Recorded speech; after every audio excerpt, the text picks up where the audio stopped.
ఎలా ఉన్నారు అందరూ? Welcome to my channel Padma Ravinder. నేను ఈరోజు ఎగ్గు పులుసు చేయడానికి ఇది మీషోలో తెప్పించుకున్నాను ప్రోడక్ట్.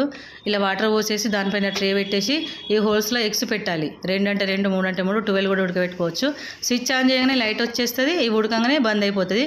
ఒక 10 మినిట్స్ ఉడుకుతాయి. బవ్వాన్లు అయితే మొత్తం బవ్వాన్ నల్లగా అయిపోతుంది, చాలాసేపు టైం తీసుకుంటుందని నేను ఇది చూస్ చేసుకొని తెప్పించుకున్నాను. చాలా బాగుంది ప్రోడక్ట్. మసాలా, ఇలాచి, దంచి పెట్టుకున్న అల్లం, ఎల్లిగడ్డ, ఉల్లిపాయలు తెల్లటివే వాడాలి ఉల్లిపాయలు, ఎందుకంటే ఎగ్గు పులుసు చాలా బాగా టేస్ట్ వస్తుంది కాబట్టి. ధనియాల పొడి, పసుపు, కుడక పొడి, కారము, ఉప్పు కొంచెం ఎక్కువనే పడుతుంది ఎందుకంటే పులుసు వస్తున్నాయి కాబట్టి. చింతపండు కూడా నానబెట్టి పెట్టుకున్నాను. మనం ఇప్పుడు స్టవ్ పెట్టేసుకొని ఆన్ చేసుకోవాలి. ఇది దుబాయ్ది లైటర్, చాలా బాగుంది. 3 years ఆయిల్.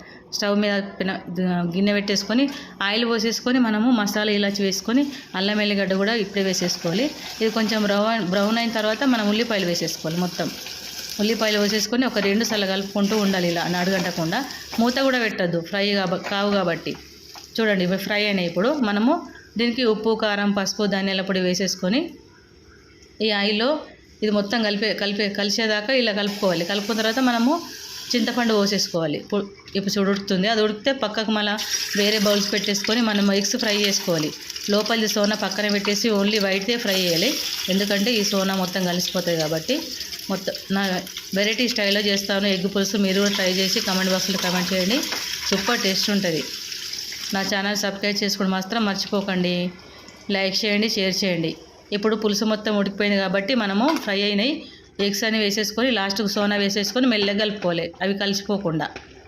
చూడండి ఎంత బాగుంది, చాలా టేస్ట్ అయింది, సూపర్ అయింది. ఇలాంటి వెరైటీ ఫుడ్ వీడియోస్ మరిన్ని రావాలంటే లైక్ చేయండి, షేర్ చేయండి.